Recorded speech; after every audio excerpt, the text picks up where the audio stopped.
আপনি যে প্রতিষ্ঠানেই থাকুন না কেন, এই রাজ্যের মানুষ দেখেছে যে কলকাতা হাইকোর্ট এই রাজ্য সরকারের বিভিন্ন যে অপকর্ম সেখানে যখন বাধা দিয়েছে তখন হাইকোর্ট আক্রান্ত হয়েছে।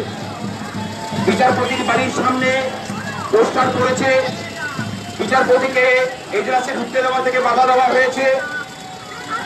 দিনের পর দিন যাতে কেসের শুনানি না হয় তার ব্যবস্থা করা হয়েছে। আমরা মনে করি যে একটা গণতান্ত্রিক ব্যবস্থায় আদালতের উপরে এই যে আক্রমণ, সেই আক্রমণ গণতন্ত্রের পক্ষে বিপজ্জনক। তাই আমরা আজকে পোস্টার দিয়েছি। সাধারণ মানুষ গেঞ্জি বানিয়ে পরে এখানে এসেছেন যে সাধারণ মানুষ আদালতের পাশে আছে। আমরা সর্বতভাবে সংগ্রামী যৌথ মঞ্চ আদালতের পাশে আছি। সরকারের যে আক্রমণ আদালতের উপরে নেমে আসছে তার বিরুদ্ধে আমরা লড়াই চালিয়ে যাব। আমরা আদালতকে জানাতে চাই যে এই লড়াই ন্যায়ের লড়াই, দুর্নীতির বিরুদ্ধে নীতির লড়াই, চুরি ডাকাতির বিরুদ্ধে সতের লড়াই। এই লড়াইয়ে আপনাদের যে লড়াই লড়ছেন তার পাশে সংগ্রামী যৌথ মঞ্চের নেতৃত্বে রাজ্যের সাধারণ মানুষ আছে।